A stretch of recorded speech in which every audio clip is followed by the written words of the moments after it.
Coming up, preparations are underway for a fallen U.S. Marine's return home to Du Bois County.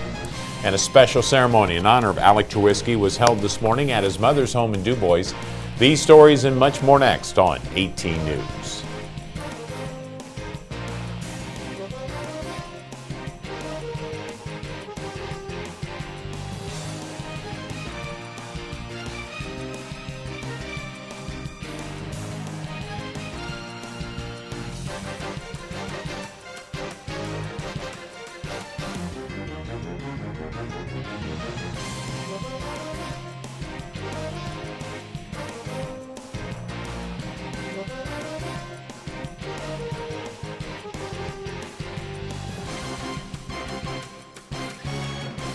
Hello, I'm Mick Burge. We now know that fallen U.S. Marine Lance Corporal Alec Trawiski will return home to Du Bois County this coming Wednesday. The 21-year-old Trawiski and another Marine in his unit were killed this past Monday while on a mine-sweeping operation in a combat zone in the Helmand province of southern Afghanistan. His body was flown into Dover Air Force Base in Delaware on Wednesday. This coming Wednesday, his body will be brought home to Du Bois County to be reunited with his family and then later taken to his final resting place. Last night, the various groups that will be involved in the 3 days of military honor processions, ceremonies, visitations, and funeral services gathered at the American Legion in Jasper. Dave Englert with the Marine Corps League Southern Indiana Leatherneck says he's proud of how all the various organizations, including city and county governments, are coming together and working together to bring Alec home. The biggest thing about this area is the warm regard that the community holds for their soldiers, sailors, airmen, and Marines. Among Marines, there's a special kinship. We feel it acutely when one of our own falls. And so it is difficult, but we've got a mission to accomplish, and we're going to do that. Lance Corporal Alec Trawiski's body will land sometime Wednesday at Huntingburg Municipal Airport. There he will be reunited with his family. Then a procession will follow that will take him from the airport into Huntingburg, then east on Indiana 64 to St. Anthony, and then through Schnellville to Celestine, then past his home in Du Bois to Hayesville, and then south to Jasper, where he will arrive at Becker Kleesner's Northside Chapel. The route is designed so Alec can return one final time to the parts of northeast Du Bois County that were special to him growing up and where his family still lives. Steve Wagner is manager of Du Bois County Flight Services at the Huntingburg Airport. He's asking that those who wish to pay their respects upon Alec Trawiski's return on Wednesday to line the procession route. It would help, I think, in the organization of the ceremonies if we could keep people, not that we don't want them to be at the airport, but we can't handle large numbers of people.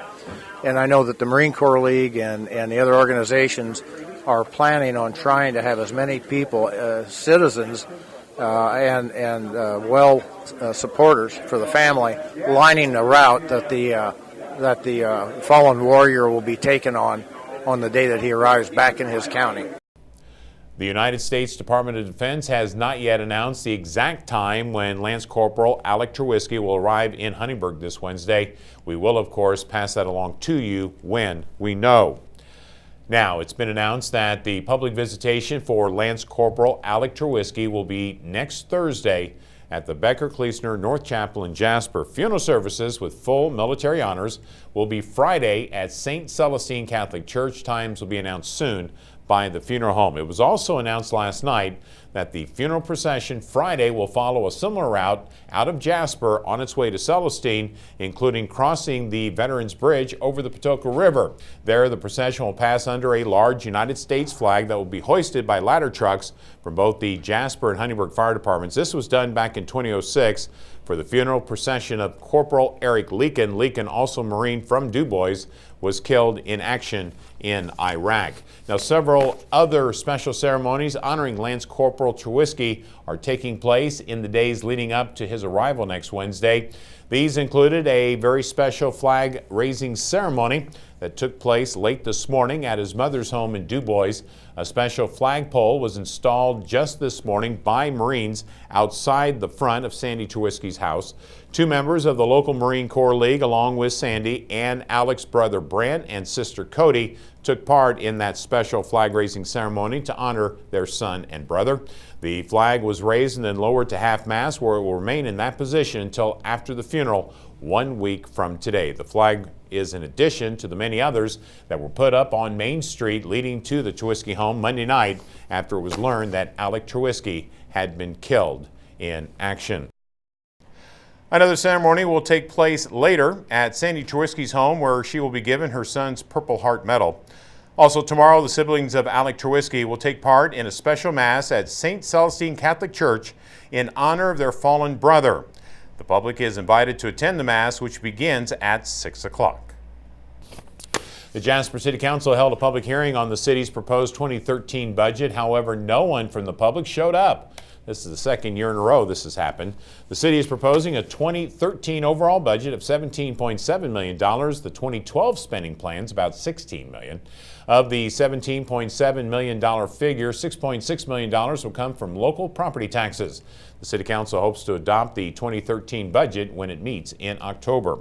Well, are they or are they not? That's the question members of the Du Bois County Election Board are trying to find an answer to. This morning, the possibility that the Southeast Du Bois School Board District A boundary may not include the city of Ferdinand, though District A is basically comprised of Ferdinand Township. Of course, the town of Ferdinand is in Ferdinand Township.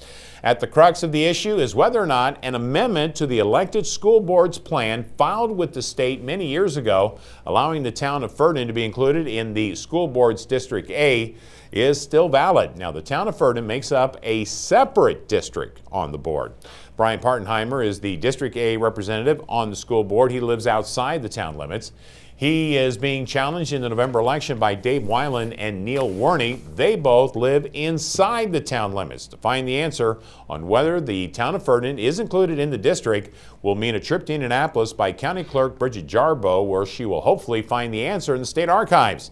That trip is expected to take place this coming Wednesday. The current school board election plan was revised in 1972 when Ferdinand and Birdseye schools consolidated. That was when a proposed amendment that was handwritten on the school district plan in 1994 to include the town of Ferdinand in District A, but there's no record if that amendment was ratified. All right, coming up, could gas prices be falling? Well, that's next. And later in sports, Kurt previews tonight's Southridge North Posey game with the Raiders head coach Kelly Murphy.